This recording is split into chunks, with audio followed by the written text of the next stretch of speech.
Fellow viewers, good afternoon, good evening for those who it's evening. Welcome to Unfiltered. I'm your host, Chaps McFarlane. If you're joining the show today, thank you very much. I appreciate you joining the show. First things first, we are going to have an incredible show today. And I want to tell you, the viewers, that the postings, discussions, and any materials that come off this show or are related to this show do not represent the views of my employers or any other employers or organizations that I represent.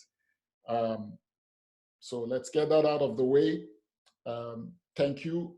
This is a show about the extraordinary achievements and journeys of ordinary folks, many of whom are my friends, acquaintances, mentors, teachers, people I've met through other works that I do.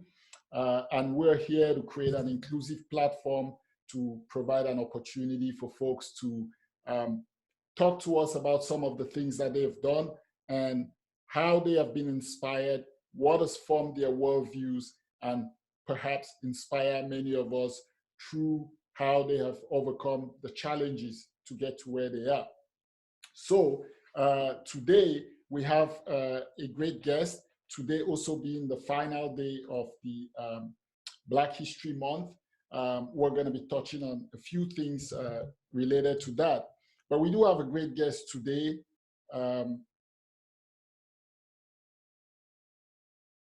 just going to tell you a little bit about our guest before we proceed. Just give me a second. Let me get this all situated and we'd be ready to go. So,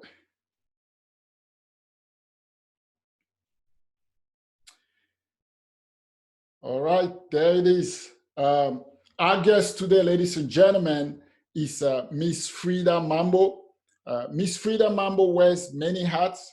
She describes herself as a Pan Africanist. She's involved in many empowerment activities. She's the brain behind the girls' empowerment organization called African Girls. Its mission is to empower young girls in Africa through education and STEM opportunities. She's also the founder of the Moppers. The Moppers is a company specialized in house cleaning, with a 30% of the Moppers' yearly income being invested in building libraries in local communities in Africa.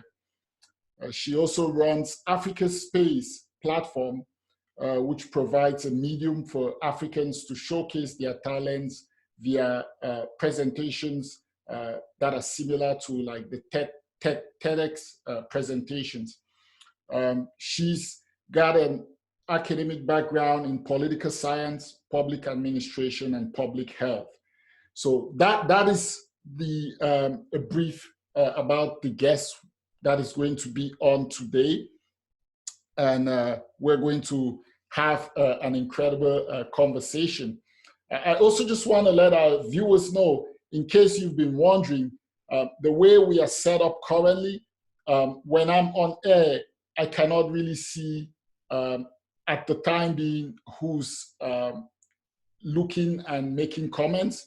So that is why I'm not engaging with you directly, but we are working on trying to make sure that in subsequent shows, I am able to engage with the viewers, see what you're saying, and respond to you live. So please bear with us at this time. Now, let us go back to what we will be talking about today. We are going to canvass a whole lot of issues. I'm just waiting for our guest to join us. She's ready just to come on live. But as we've said, this is a show, this is a platform that we intend to grow, because it's a platform that is geared towards presenting opportunities for people to showcase what they're doing. But also we want to touch on some social issues that are really deserving of some deep conversations. So again, we are only making gradual progress and growth, and there are a lot of new things that are going to be coming into how we present the show to you, the viewers. So if you're watching, please like, share, invite others to watch, start a watch party if you can, and please copy the link and share it on your social media pages so that others who are interested in watching would have the opportunity to join us on the show. So today we will be talking about the vision of our guest. We will be talking about political engagement. We will be talking about mindset. We will be talking about activism, and we will be talking about entrepreneurship. And our guest will be taking us through her incredible journey in navigating these various themes. So while I check in with our guest to see if she's ready, just bear with me.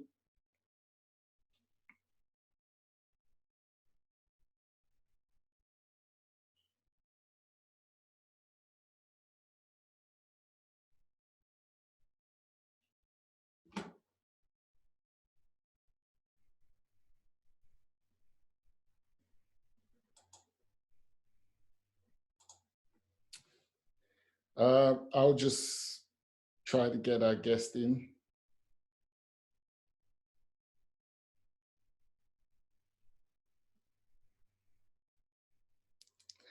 All right.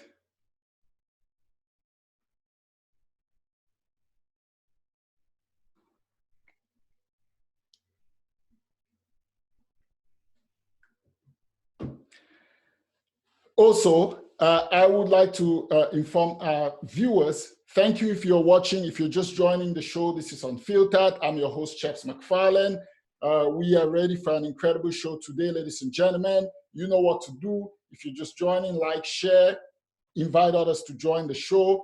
We're going to kick off here real quickly. But I would like to tell you that we have a packed month of March coming up. As I spoke to our viewers the last time I was on, I told you about a good lineup we have. The month of March being that it is the International Women's Day, March 8th. We've taken the month of March to bring on the show some incredible ladies, and they're going to be talking to us about a number of things. Our guest is here, so let's get her in and let's get started.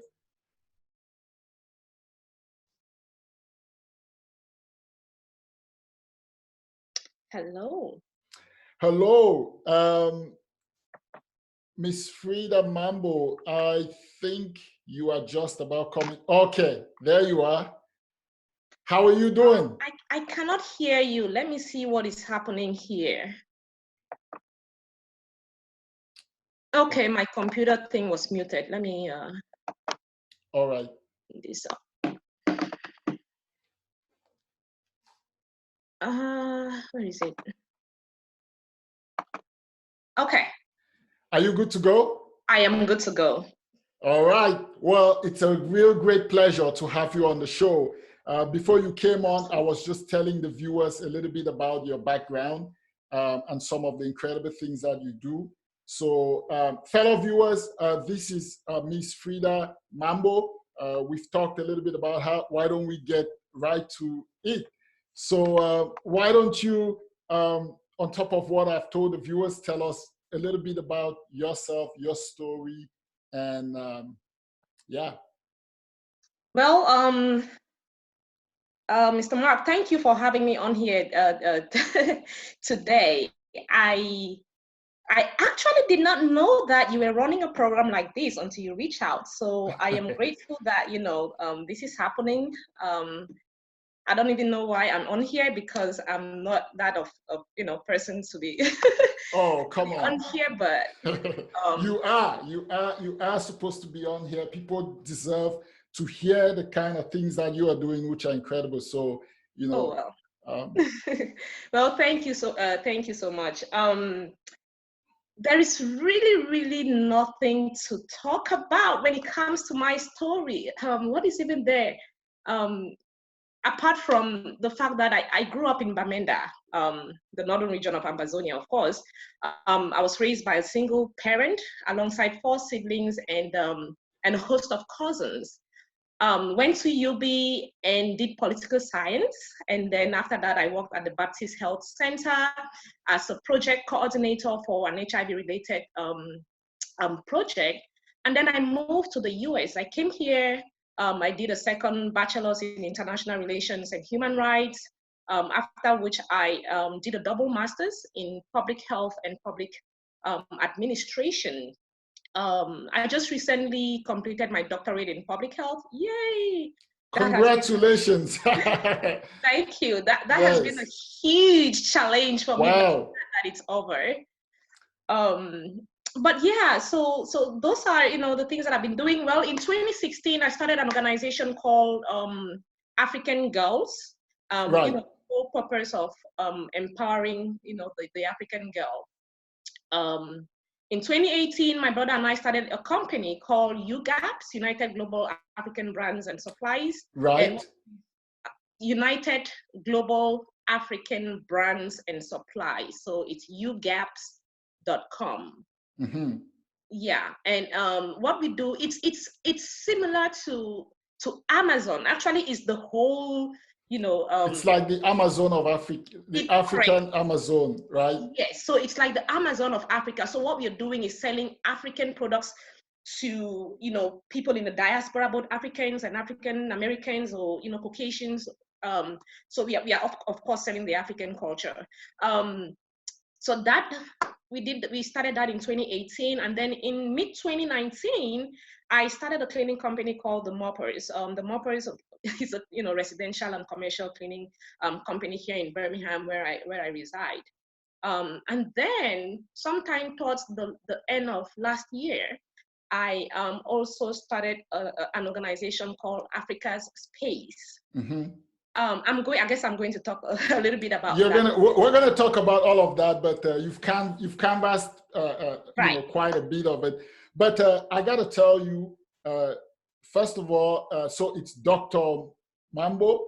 Yes. Yes, Dr. Mambo. Wow, congratulations! Even though I hate that title. I hate to be called doctor, though. Hey, so don't sweat it.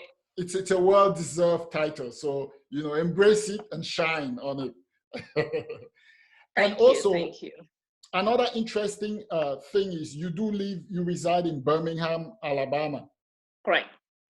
Wow. So you're a lady of the South, the far South. I am a lady of the South, and it's funny enough, I have a whole lot of, you know, Africans saying that I speak like a Southerner. I'm like, what y'all talking about? I guess that's the you all there. But yes, I am. I've lived here since I came to this country. So, okay. Interesting. So yeah. Let me ask you this. How does your African heritage, especially being a woman, shape and guide your worldview? So this is so this is a very good question, because I think most Africans encounter a lot of challenges just, you know, by being Africans. Mm-hmm. As a woman, and I am building an empire, you know, so that's my goal. I am building an empire, and I have a plan. I am not there yet, but I think at this point I have laid down a solid foundation for my empire to blossom if I am able to work hard and proactive enough to make it happen. However, being an African both in Africa and in the diaspora is a challenge. However, being an African woman globally is even a bigger challenge. Mm-hmm. More so, being an African woman, I want to say it's a greater challenge than most of us, you know, face out here, both in the diaspora but most especially on the continent, you know, motherland. Mm-hmm. There are so many restrictions that come with being an African and also being an African woman. For example, I have 5 degrees and a host of certificates that I have acquired over the years. I've had people, both African men and African women, question my drive and how it's going to impede or prevent me from getting a good man, right? That's what Mm-hmm. people. Mm-hmm. Yeah. Yeah, but so certain things like that, I actually refuse to let some cultural supposed norms, stop my determination and drive, and that has pushed me to work harder in everything that I do. So being an African and being an African woman, an African woman, I don't pay attention to the narrative that we have out there, especially the narrative of Africa, Africa as a continent, being a country or a continent with so many wars, a continent with poverty, a continent with all these labels that have been labeled towards the African continent, and then it's affecting the people. So I don't let all those stereotypical labelings deter my determination. So I pay attention to what I think, and that has made me to see the world in a whole different view, right? Mm-hmm. Yeah. So there are certain things that I don't take for granted. I don't take for granted the fact that I'm out here and I have all these opportunities that have been, pushed my way, and I'm using it. I'm using these opportunities to empower myself as well as empower, people on the continent and people around me. Right. So I don't want to make an excuse that being an African actually stops me from doing things. No, I'm not going to make that excuse. I see myself as I've been placed on this earth and in this world to bring change in Right. my own way, and that is what I'm going to do, and that is what I'm going to work hard to do. Very well said. The visionary that you are. So let's continue on that theme. So what was your vision? We talked a little bit about the Moppers. By the way, I just got to tell you, I love that name, the Moppers. It sort of reminds me of something. There's something about it that reminds me of Sesame Street. I don't know. What, as in the cartoon that we used to watch back home? Yeah. The Oh. Sesame Street, the mop. There's something about that Moppers that just reminds me of that. I don't know what it is, but every time I looked at the name as I was preparing for the show, Sesame Street flashed in my head. So I'm just gonna say that. Let me tell you, you're not the only one that is intrigued by that name. When I was starting this business, I was looking for names, and I went to my friends. I'm like, hey, what do you all think would be a great name for this cleaning business? So we threw out names here and there, and then guess what happened? So I went to Walmart. I don't know what I wanted to go purchase, but I saw a mop, and I'm like, a mop, the Moppers. And that is how the name came about. And when I came back and I told my friends about the name, they were so excited. They were like, go for it. And so, yeah. It is a really good brand name. I'll tell you that it is. So what was your vision? What is your vision for the future of the Moppers brand? I know you've said that you want to grow an empire, but just specifically, given that brand, 30% of the earnings go towards building libraries for girls to get more educated in Africa. Tell us a little bit about that project and how people can support that. Okay, so the Moppers, actually, last year when I was trying to finish up with my thesis, I stopped working, right? I stopped working. I was like, I need to really focus, because it had taken me especially with the revolution that was going on. I had to take off like a year from school. So I took off. I took off a year just to focus on the revolution and help out. Right. And then so it took me like 5 years. It has taken me like 5 years to complete a degree that I should have completed in 3 years, because I did a master's in public health. So it would have taken me a shorter time to finish this in 3 years. So I stopped working February of last year, and I was like, let me focus and get my thesis finished. And then while I was not working, I went on Facebook. I'm in this Facebook group called Women Empowering Women. I think that's the name, if I'm not mistaken. And I'd love to clean. My sister-in-law will tell you I'm a clean freak. So I love it. I love to see places clean. So that's something that is, Oh, I So totally understand. yeah, so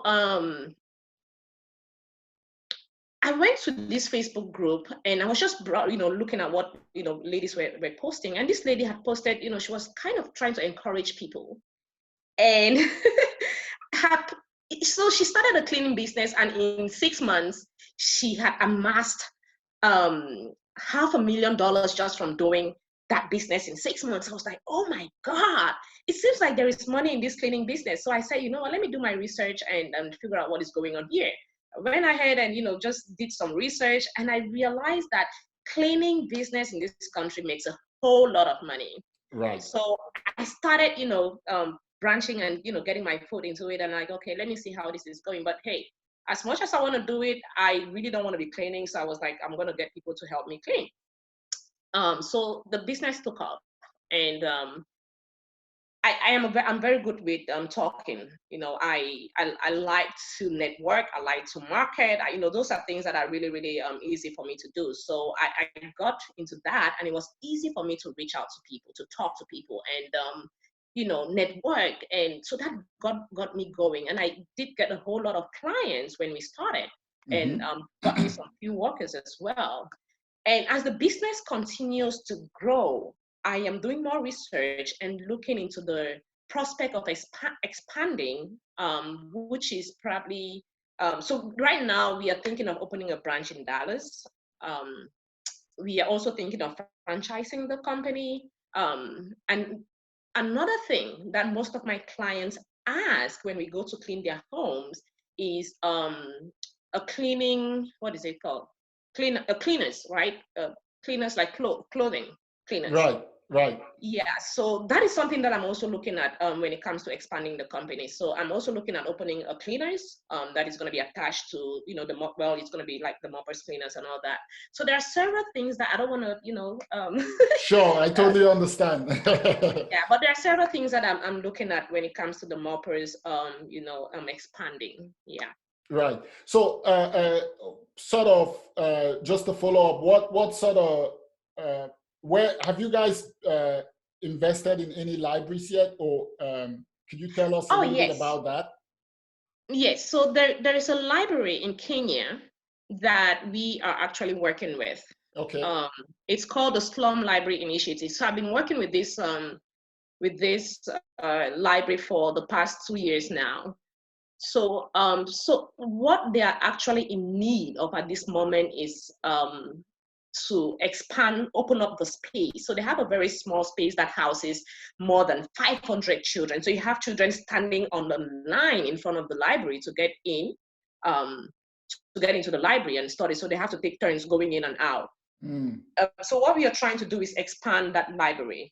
So we are in the process of doing that, breaking the wall and building some, like opening the space. Right. Um, yes, and we have also supplied them with computers. We've supplied them with books. So I normally do book drives. I shipped some books about 2 months ago. The guy received it, and then we also have two spaces. So what we are doing is trying to work with governments.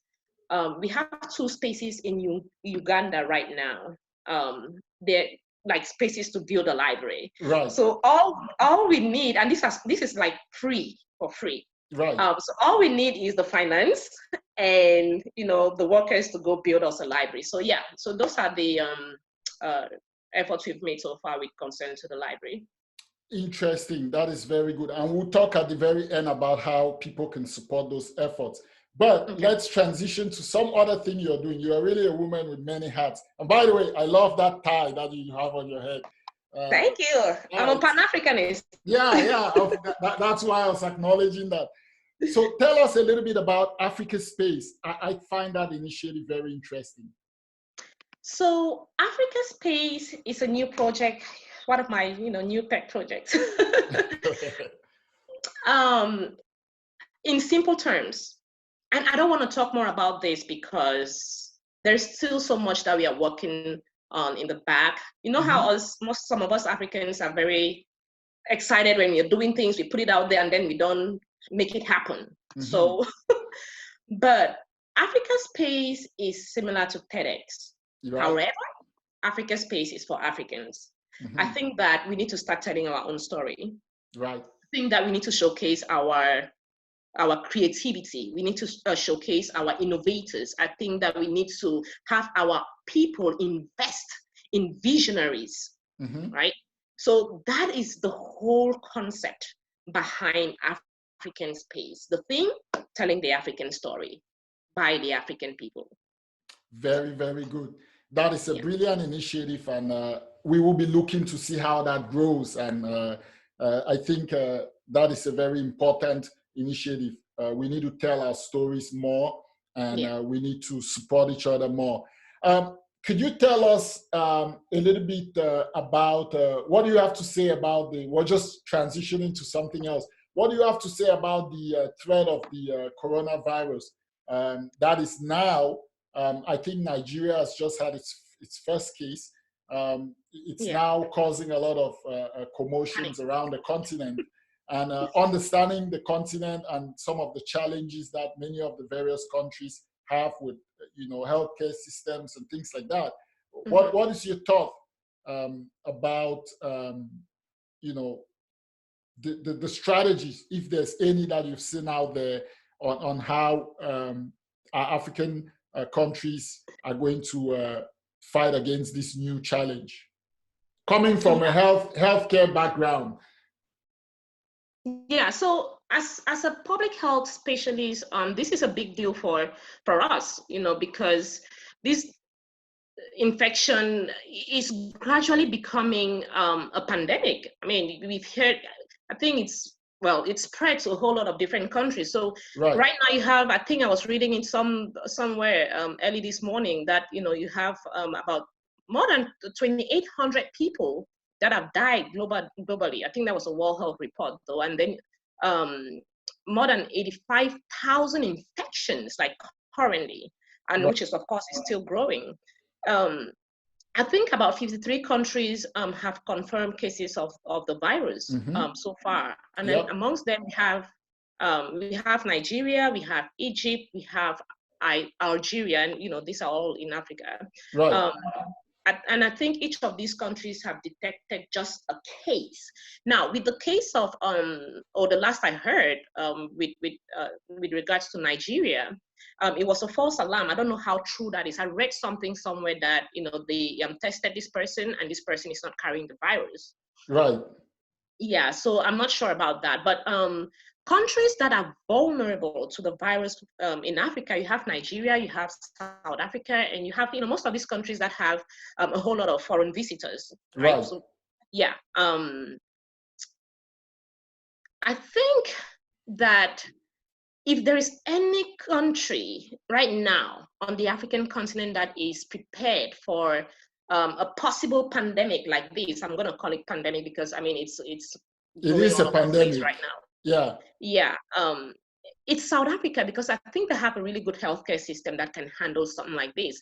I want to say Nigeria as well. However, and the reason I'm saying Nigeria is because of the way that they were able to contain the Ebola virus. Right. However, the mode of transmission, when it comes to the coronavirus, the mode of transmission is totally different compared to Ebola. It's easy to catch coronavirus compared to the Ebola virus. So most African countries, especially those in sub-Saharan Africa, are not prepared for for an infection like this because our healthcare system is poor. We have a very, very poor healthcare system. So I think that if the coronavirus was to really, really get out there, on the continent, it will be bad. And we don't want it to go to a country like Nigeria or Ethiopia, given the population. Yes. No, yeah. When I heard that it was in Nigeria, I was really worried though. Right. I would agree with your assessment of that. We're just gonna, we hope that the containment that's going on both by the World Health Organization and bilateral relationships between various countries to contain it, we hope that takes, takes precedent and the virus doesn't spread as much as there are Yeah. fears and anxieties around the continent and everywhere really about its spread. Let's talk about something again in your lane. So we've gone through this crazy decade with the rise of populists, nationalists, and more polarizing politics. What, in your opinion, is the reason for this shift? Bad governance, of course. Mm-hmm. Yeah, bad governance, I think. And are we talking about on the African continent? Well, I'm just getting your general view. You can talk about, the Okay. African continent, So, maybe Europe, however you want to situate an example.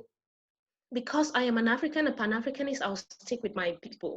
I like that. I like that very much. No problem. I don't think anybody's going to have a problem with that.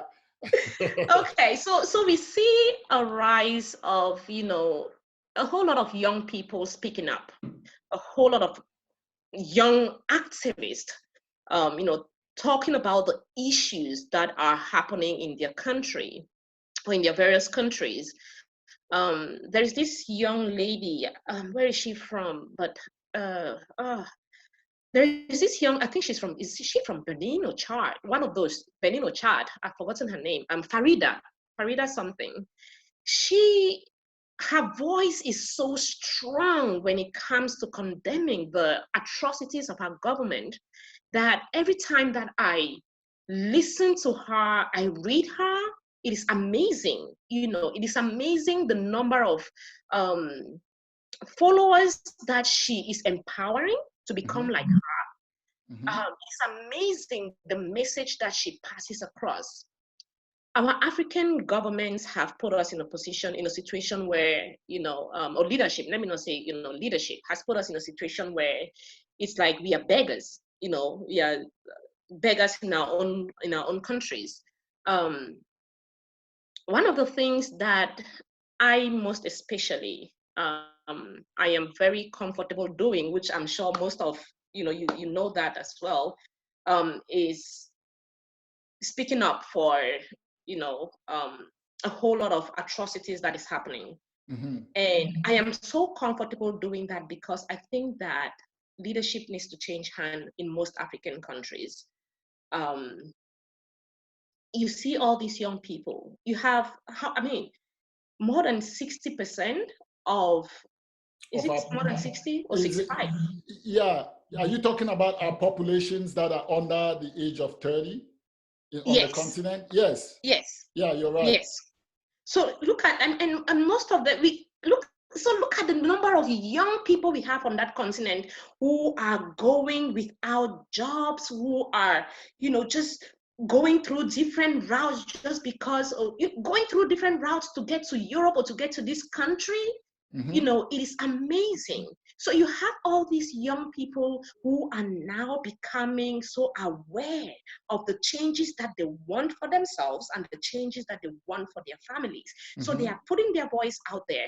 They are becoming nationalists. They want to be the pride of their nation and say, hey, enough is enough. We need change, right? We need new leadership. Most of these people out there, look at what is happening with our dear Cameroon, where leadership keeps on amending the constitution to suit their narrative or to suit their governance so that they can stay there forever.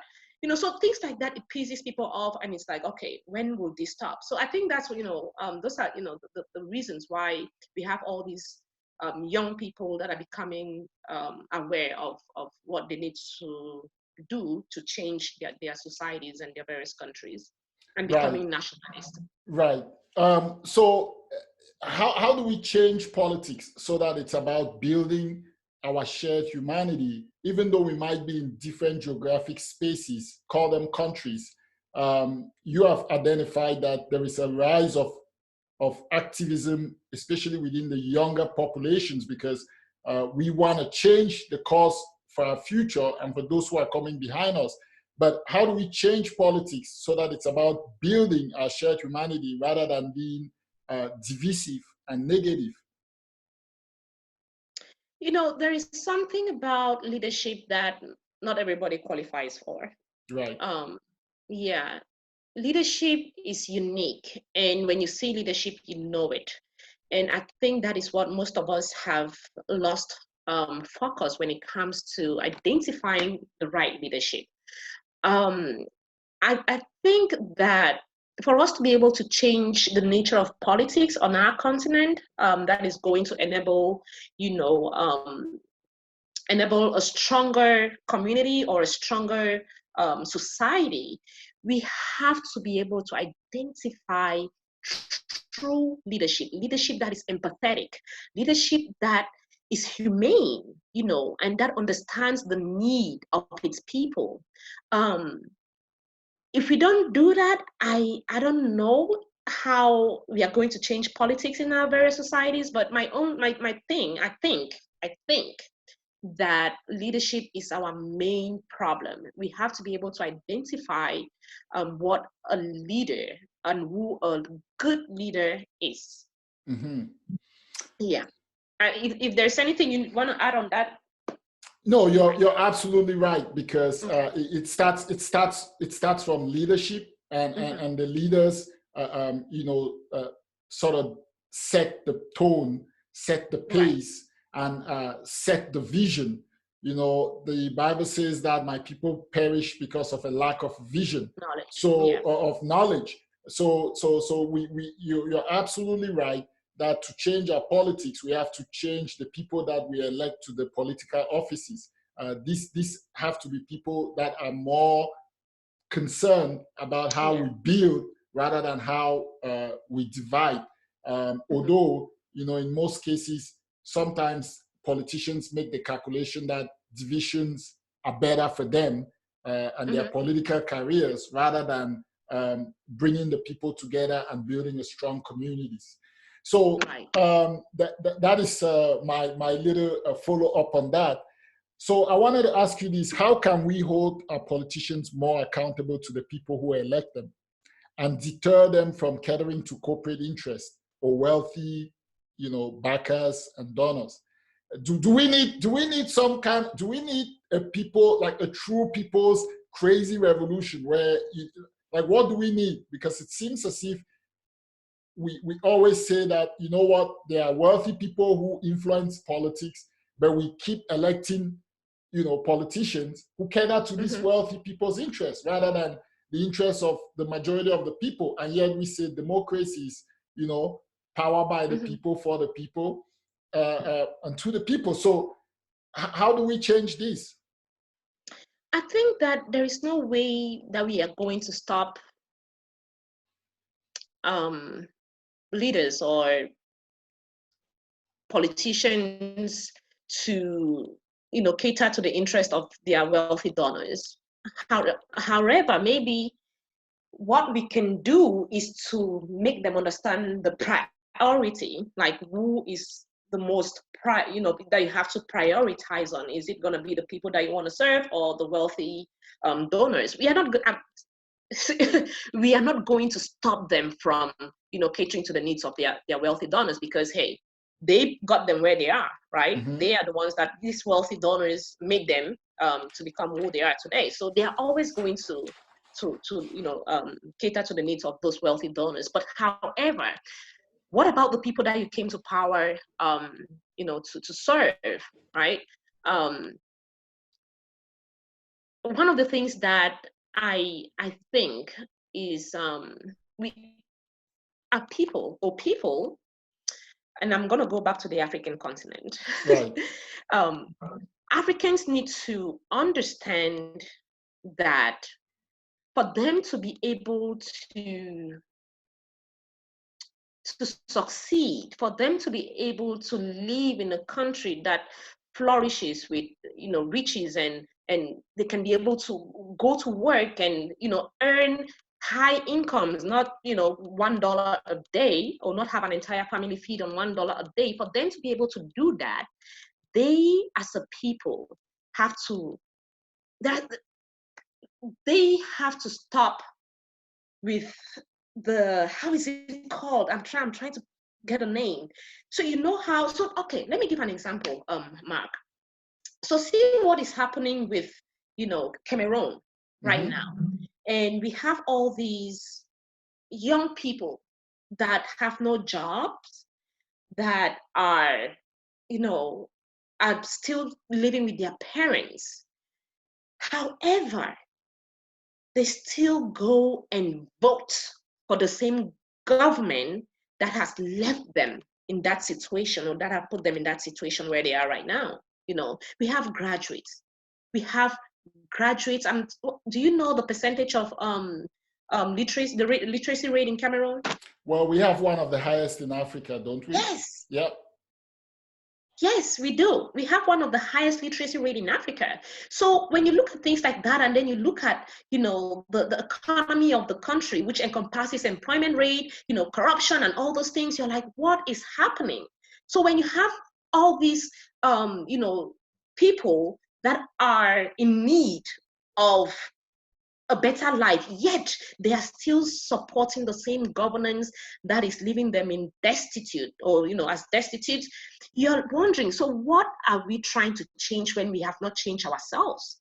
So I think that most of us, and I'm not talking for everybody, I think that most or some Africans need to be able to know what is good from bad, and what is good governance and what is bad governance. I don't know if they know and they're just ignoring it, or they know and they're just being like, well, you know what? Maybe this is the only way we are gonna feed from, so we are gonna go get the sardine and the bread and then go vote. Yeah. So while you're on that, just to add some more, so do you think that those of us who are in the diaspora need to be more politically engaged in the local politics, or be a permanent stakeholder in the local politics to try to drive such change? Absolutely. You mean local politics in your various in counties? The various, yes. Counties as in where, in the diaspora or back home? Back home, diaspora engaged. Absolutely. I think it's imperative that we are, we contribute, because if you look at it, right, again, I'm going to go to the case of our own country, because, I'm more experienced, and I think the number of, where was I reading? It was a Western Union report. That was in 2015 or 2016. A Western Union report had said, people in the diaspora from back home send close to about 3 billion just for education. So the diaspora community, and we build our various countries, we help in building our various countries, we help in building our various communities. So it is imperative that we don't only send money, but we also contribute towards the political and economic, social well-being of our various communities and various countries. It is imperative. Yeah, I totally think that we should definitely get involved. Yes. So I want to, still on that theme, I want to ask you this. Do you think that other immigrant communities, and now that is in the diaspora, are better at integrating and participating in local politics, therefore have their issues better discussed than people of African descent? Yes. Yeah. So why is that? Probably the cultural differences. I want to think so. I want to think it's the cultural differences, or how engaged we are. So, Doctor, let me ask you this. So, for example, look at communities like you have, like the Chinese communities, the Indian communities, the communities from Middle Eastern background. If you see how, I don't know how it is in Birmingham where you are, but where I am here in Canada, you see those immigrant communities are very organized. They participate absolutely in governance, and so their issues are often more or less up on the political agenda, right? Whereas people of African descent, we always have to strive to get our issues recognized. Now, I know one of the big challenges is that when we talk of people of African descent, we generalize it, but of course, you know that Africa has, 54 countries or so. So, then it's further broken down into the various interests as it relates to, particular countries. But tell me, from your own opinion, how we can change this. When we decide to come together as a people, Mm. yeah, I think that if you look at the communities that you just, talked about, the Chinese, the Indians, the Hispanics, Mm-hmm. these people are so, I mean, they work together, you know.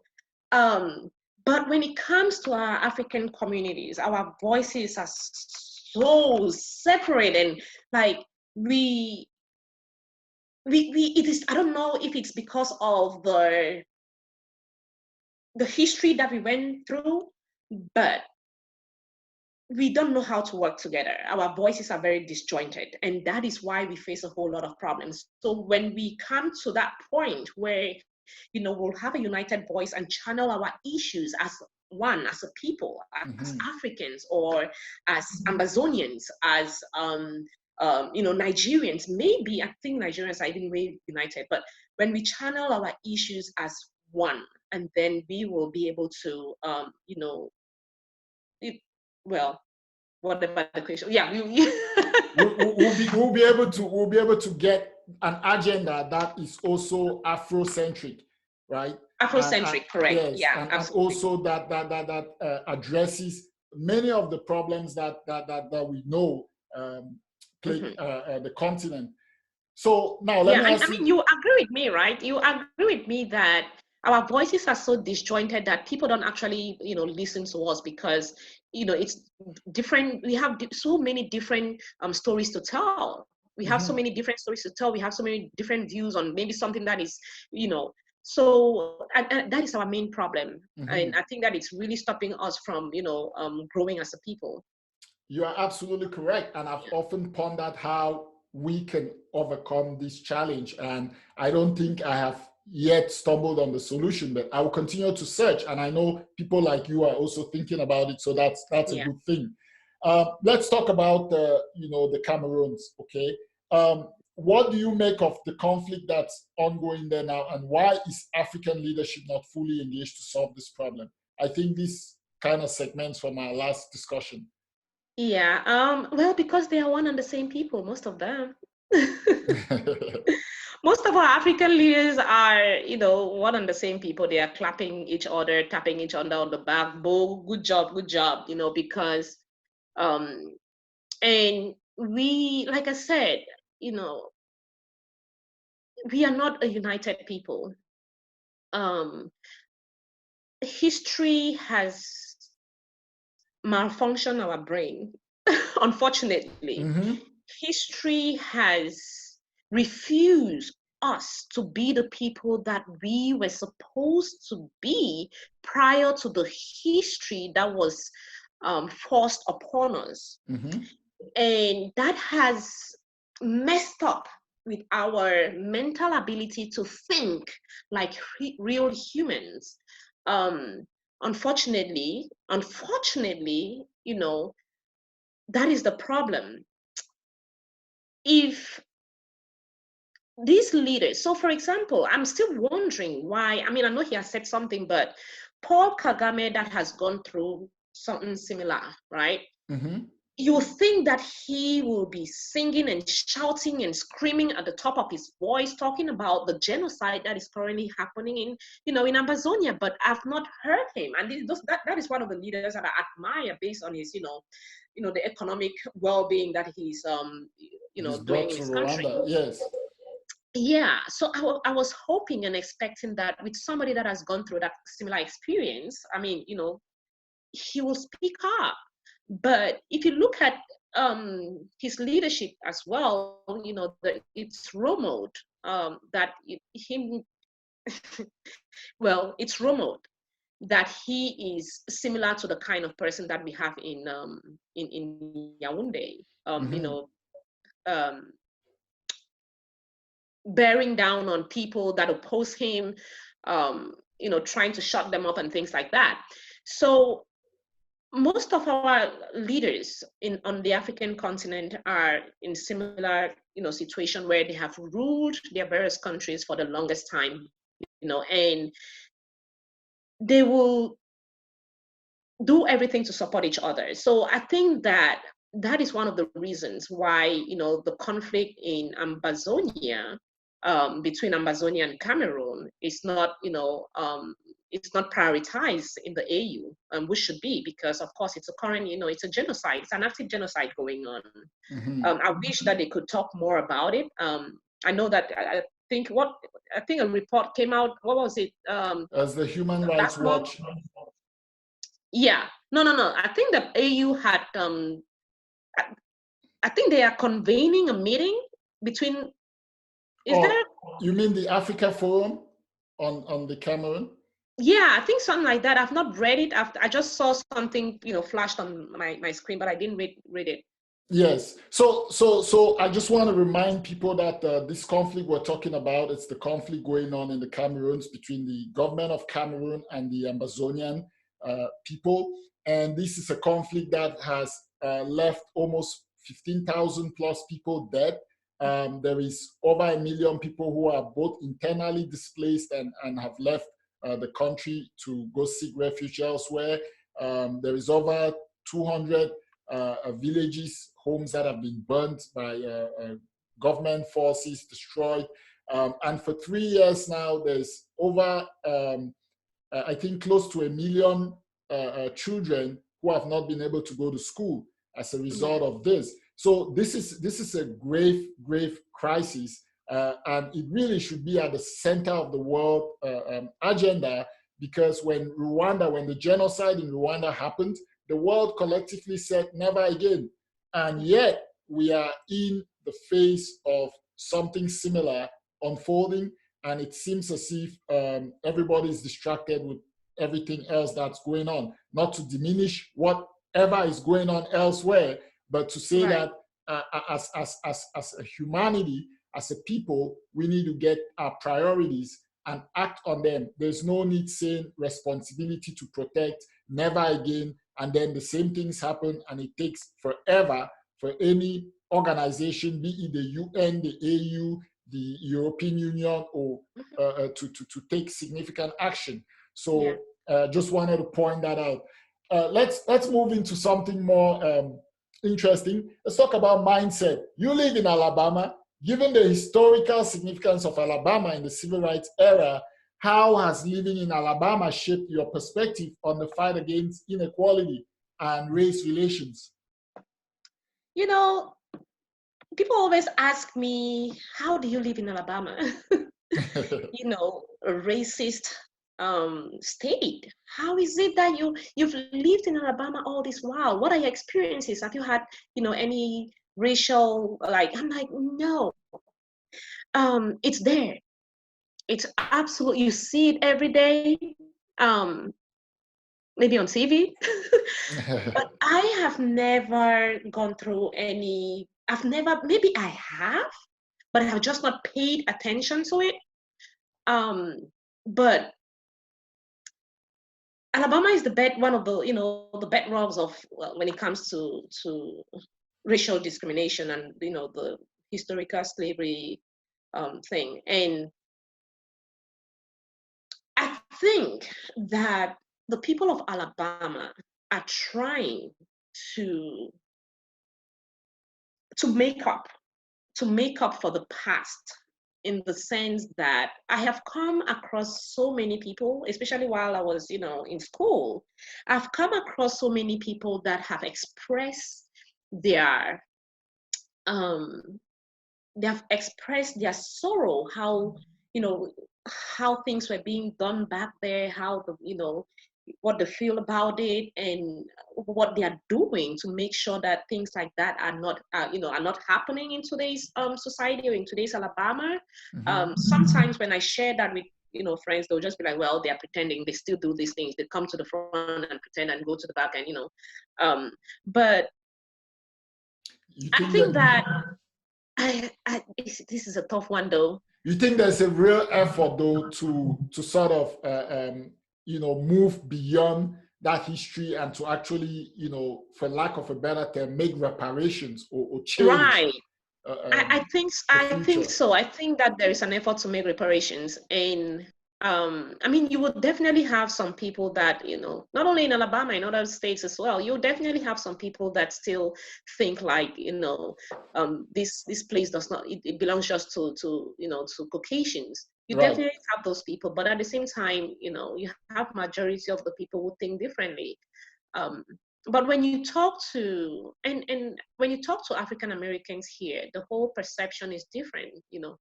I think they go through a whole lot when it comes to the discrimination that they face. I don't know how it's different from me, because when they explain their experiences to you, and these are current experiences, and you're like, how did I not see it? How have I not, gone through this experience? I've been in this country for this long. Why have I never, come across something like this? So I don't know. Maybe it's because for them it's easy to identify, whereas for me, I am not looking behind. I'm looking ahead, and whatever Mm-hmm. I'm just going, I'm doing my thing, and I'm going. Mm-hmm. So I don't know, but yeah, I think that the people out here are trying to make reparations for the past. Okay. Speaking again on the issue of mindset, so you have various companies, you're starting so many initiatives. In fact, you're the woman who wears many hats. That's what your bio said. So tell us, give us some tips about discipline. How do you cultivate discipline in everything you're doing? So I wish I could show, but in my bedroom, I have I have a vision. I have my a Your wall. wall of vision. A wall is covered with a vision board. I have a vision board for that day. I have a vision board for a week. I have a vision board for a month, and then I have a vision board for the year. Hmm. So those things keep me grounded, especially my daily vision board, because I know that I have so many things going on that I have to, I need to know what I have to do by the end of, by in a day, Mm-hmm. to be able to not get confused and not do anything. They say when you do so many things, you lose focus on all those things, because you'll not give it your most. You Mm-hmm. give them just the little that you got, and then Right. focus not succeeding. Right. So for me to avoid that, I try to schedule my plan, in a way that I have to accomplish what I set out to accomplish in a day. So early in the morning, 5:30, I am out for my morning run. I get back, I do my invoices for, since I'm still doing this all by myself, especially with the management. I do my invoices, sending out to my clients, get things ready for my workers, and then start working. Some days I work, some days, especially when we have like a whole lot of clients, I work, and then get back home, try to catch up with other projects that I have. So Okay. it's crazy. I'm not kidding you, but you have to be able to know what is it that you want. They say passion. When you're passionate about something, you will get it done. And trust me, every single thing that I do, I am passionate about it, because all those things are actually attached to my vision of being one of the voices that changed the African continent to, a more prosperous continent. Mm. So I have a focus. Sometimes I will not, I'm not saying that I'm perfect. Hell no. Oh, Yeah, yeah. sometimes I'll miss doing some things, and but hey, I still I make sure that I catch up. Who is who? Yes, yes. That's really good. And I was just gonna say, who is perfect except for the Lord, right? Right. That's the way. That's what it's been said. So um, we all strive to do our very best. Let me ask you this. Tell us a little bit about the work that you're doing with African Girls, the organization. All right, so African Girls, we've had African Girls is a 501c3 organization, tax exempt, and we've had African Girls for 4 years now. We have about 5 different programs, from mentoring to menstrual and sexual health to vocational training. But our major project that we have two major projects.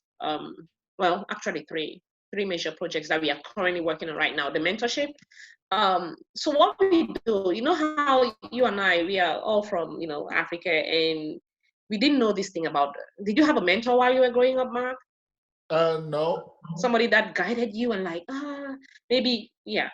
So, coming from a society like ours that mentoring was absent and coming to this society where I have all these mentors that are making me or helping me to be who I want to be or who I am today, and I'm like, if I had had something like this from the beginning, maybe I would have been way bigger.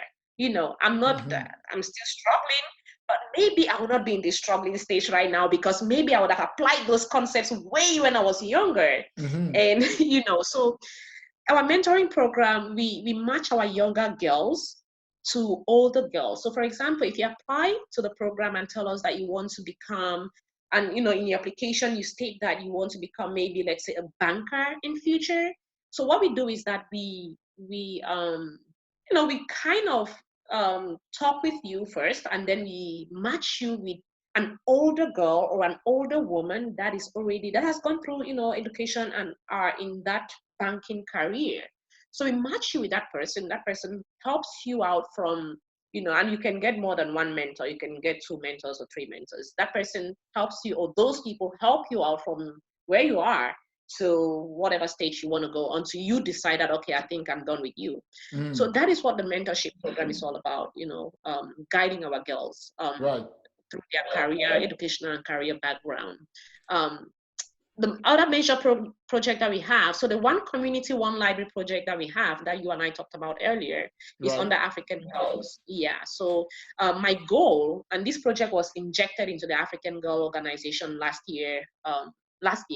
So our goal is to build libraries in every single community. It's a huge vision. We are trying. But the goal you is have to dream big, right? Yeah, you have to. So build libraries in every single communities on the African continent, and make sure that there are libraries in every single community. And if we go in a community and they already have a library, make sure that it's well equipped. And these are supposed to be like modern day libraries, not just any kind of library. So that is our vision. That is one of the projects that we are doing. We had a library in Bamenda, but we had to shut it down because of conflict. Right. Yeah.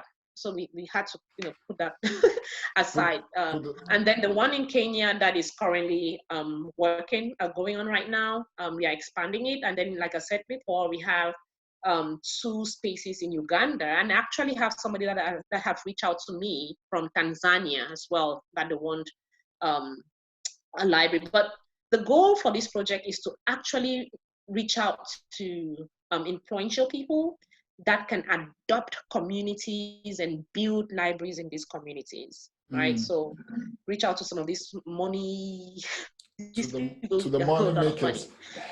Yes, so that they can adopt a community and build a library in that community, and we named that library after them. So that's what we are doing so far. And then we have the vocational training where we train teenage mothers that have dropped out of school. We train them to be able to have something that they can feed themselves with, or feed themselves and their kids with. So we've trained about 102 girls so far, if I'm not mistaken. These are teenage mothers. We've trained them on how to make jewelries. We've trained them how to make the Ankara bags and shoes and all that. We've also trained some teenage mothers as well that lives in one of the refugee camps in Nigeria on how to make bleach and soap so that they could, make it, go sell, and, figure out how to take care of their families and themselves. And also, trying to get them back in school as well. So yeah. Very interesting. So I want to ask you this, and this might be another hard one. You're an activist for a range of issues. What issue are you most passionate about? I I am a human rights person. I think that everybody should have a right to life, which is, part of the Geneva Human Rights Geneva Declaration. Um, I'm also passionate about girls' education. Mm-hmm. One of the reasons why, I mean, before the girls' education and back to human rights, one of the reasons why you remember me sitting in front of the UN for a couple of days, right? I did remember that protest action of yours. Yeah. So one of the reasons why I sat in front of the United Nations for 3 days continuously was the what is her name? This young girl that was shot, Midian. Is it Midian? Was it Midian? One of those young girls that was shot in the In the face. face, yes. Yes. And so when I saw that picture and I thought about my younger self, I thought about my younger cousins that I grew up with. I thought about these young girls that I'm working with. And and I'm like, what if, this was me when I was young? And so, so the whole reason for me going out there that was in 2017, going out there, sit and protest was just, I just wanted to bring awareness to, even though there was that awareness already going on, but I just thought that maybe this will, make the world to actually know that, people, young girls, mothers are being killed on a daily basis in this country. And we have to speak out, So when it comes to, me being an activist, I don't know if I'm an activist, but I guess, I don't know. But when it comes to that, I would definitely advocate for, the right for people to be able to express themselves, to be able to live as humans as well, freedom of speech. But most importantly, I am so passionate when it comes to girls' education. Why? Because um, I I was not privileged growing back home. Like I said before, I grew up in a single parent home. My mother raised five of us, as well as a whole host of cousins that we lived with. Um, she's a retired nurse, so she was a nurse back then, and we went to school. So my mom sponsored all of us to school. However, the area that I grew in, there were so many kids that didn't go to school. I remember, I mean, vividly, there is this family, and they still live there. There's a family like across the street from us, like behind. I think all the kids in that home were not going to school, like literally, and this was like a polygamous home, if I'm not mistaken. Mm-hmm. Yeah. And I think all the kids in that home, in that compound, were not going to school. So things like that, and you had girls roaming around, young girls roaming around, not going to school and all that. So when I think back about growing up that way, I felt like, hey, um, with this knowledge that I had growing back home, what can I do to help with the education of the girl child? So um, yeah. That's what you do. If I did answer that question, did I answer that question? You did, and you've Okay. provide, and you're doing some important work. And I want to ask you this because you sort of rhetorically talked about yourself as whether you are an activist or if you just do work that is activist in nature. So I'm going to ask you this: do you think activism and governance can complement each other, or must they always? Yeah. Are they always adversarial? Because it seems lately that activism and governance are always on an adversarial path. Um, Why? well, I just say that when I look at a lot of what is being done, I don't know if it's the way it's being portrayed, but it always seems that there is no middle ground for activism and governance to sort of work hand in hand. Is that your experience? Yes. Yes, of course. I think that the reason why we have that, activism and governance going, at loggerheads is because of bad governance. And that's why we had, talked about the rise of nationalists and populists that are speaking on behalf of the people. It's because of bad governance, and I think that people can also advocate for good governance, right? Mm-hmm. Yeah, people can also advocate for good governance. So I don't know if a government is good, you still have, well, I guess the world we live in today, you always have people criticizing, even if it's You good or will bad, always right? have activists, right? And I guess Yes, you that's what, always have activists. So, right. And I guess that's what I was trying to ask, that mhm. is there room for, is there room for activists in government? Maybe I Yeah, should frame it that way, so that, yeah. because it always seems as if, let me take an example. It always seems as if when people are being activist about an issue, they are expecting some other person to then govern on that issue or provide the Mhm. solutions. So you protest, you do all what you need to do as an activist to raise that issue to the Mhm. spotlight, but then you're still an outsider, you're still an activist, so you're relying on somebody inside the institutions that actually deal with this issue to then listen to what you are saying as an outside activist and then implement that within. So is there room? How do we bridge this gap so that people who are outside and are being activists can also, if not themselves, also support the people who are already inside the institutions and are bent on making those changes?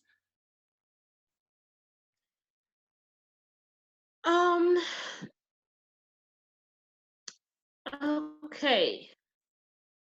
I think that, the reason, first of all, the reason why we have activists or why people go out there and, and speak on issues is because they want some kind of change, right? Mm-hmm. So it is with regards to our context, the African context, and the kind of leadership that we have. If only the leadership, and these are the people that you're talking about being in the institution already in there, right? Mm-hmm.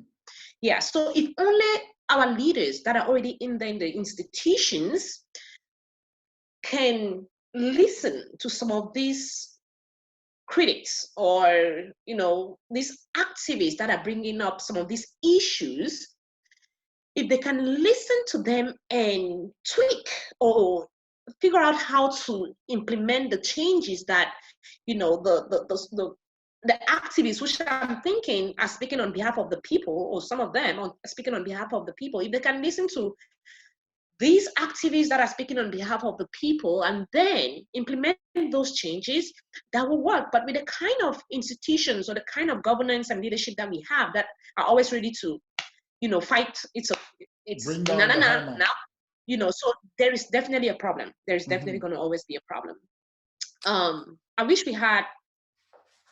I wish most of our African countries, especially those well, most of our African countries actually, especially those in sub-Saharan and probably Right. even North, we have a governance, a democratic governance that that is accountable to its people, especially like what we have out here. I wish we had that kind of a governance that is accountable to its people, Right. where you just don't, lead because you want to lead. You lead because you're leading for the people, right? Right.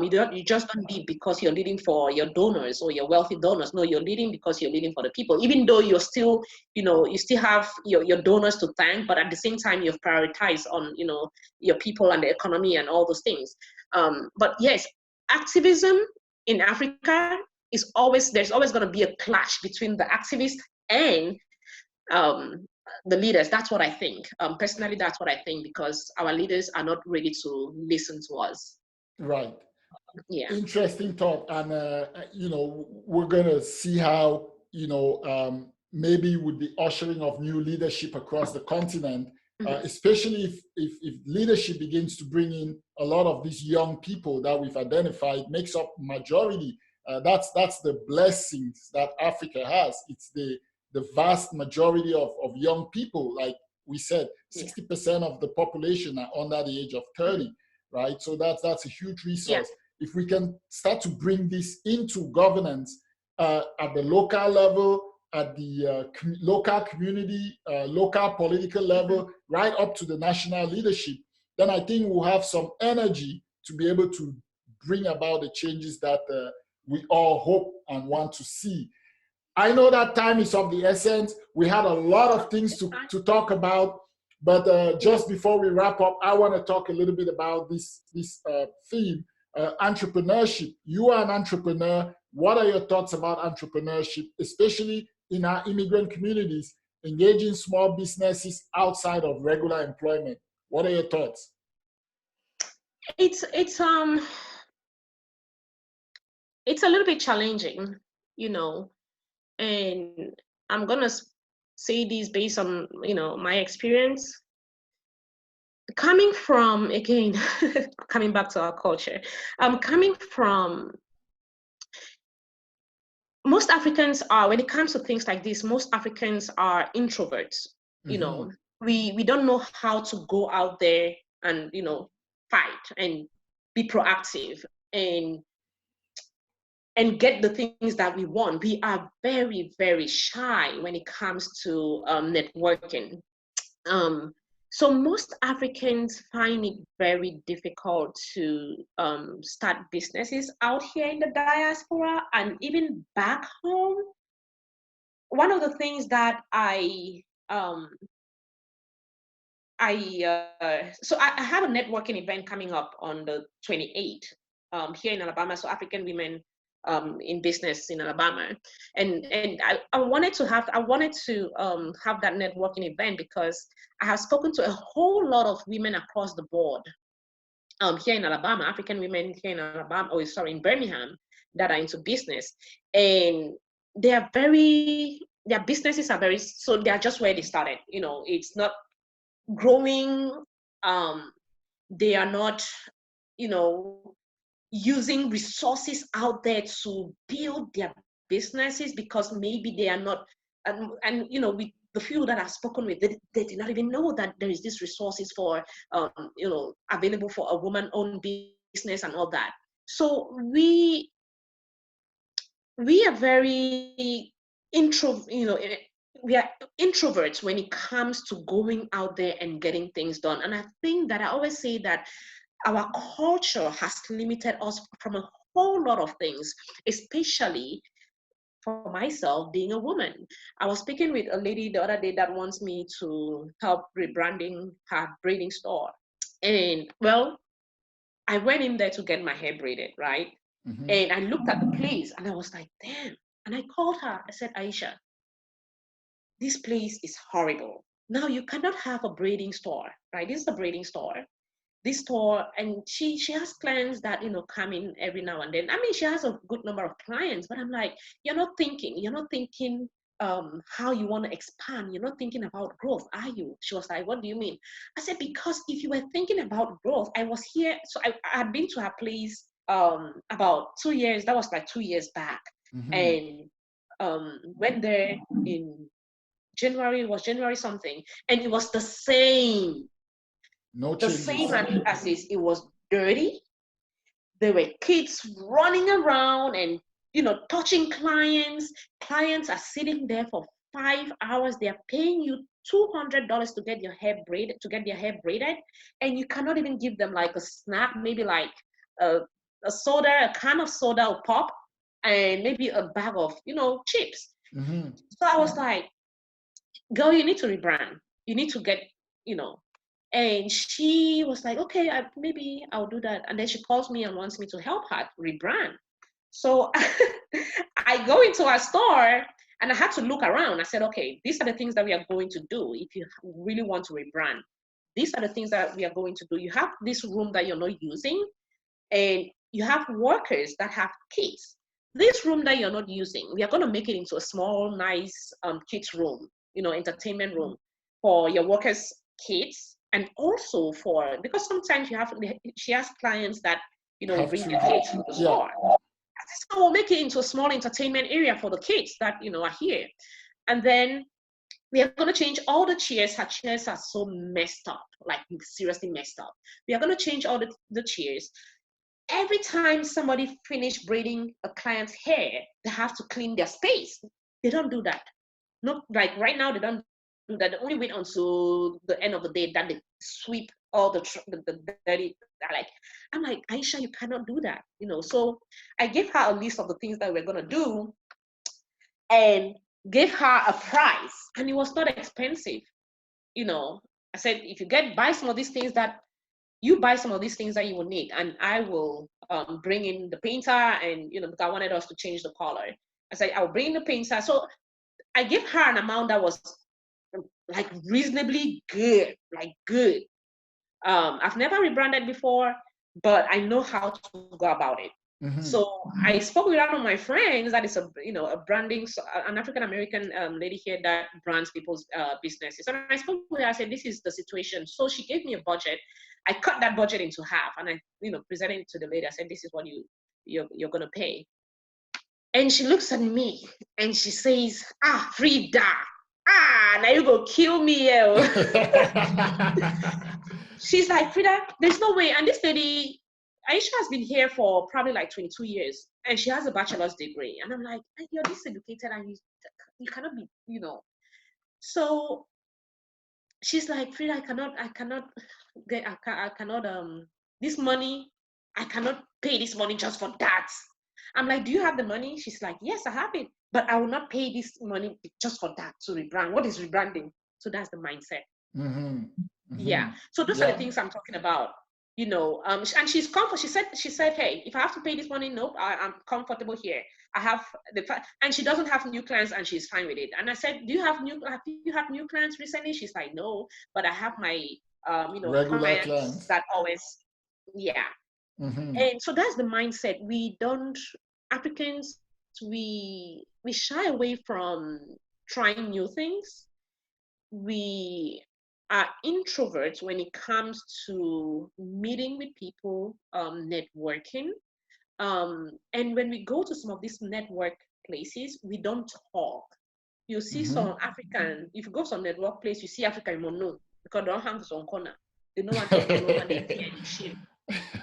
So that limits us from a whole lot, especially when it comes to, so those are the challenges some of us face as entrepreneurs, or if you want to start a business out here. Right. So I wanted to ask you specifically, what are some of your own challenges that you faced as an entrepreneur, and how did you navigate those? I think when I started with the Moppers, I had an issue of getting clients, and I don't think that was because of anything, but just the fact that it's a new business. Right. So that was the major challenge that I faced. But what I did, or what I'm doing right now, and I think it's working and giving us a whole lot of clients, is every month, I have it on my vision board too. Every month I have to distribute 2,000 flyers. Yes, so every month I distribute, and I do it myself. I walk around. I go to different, communities and distribute flyers. So I distribute 2,000 flyers every month. This month I said I'm going to challenge myself. So I printed, the start of March. So I printed 5,000 flyers. So I'm distributing. I'm going to do 2,500 for March and 2,500 for April. So that's the way I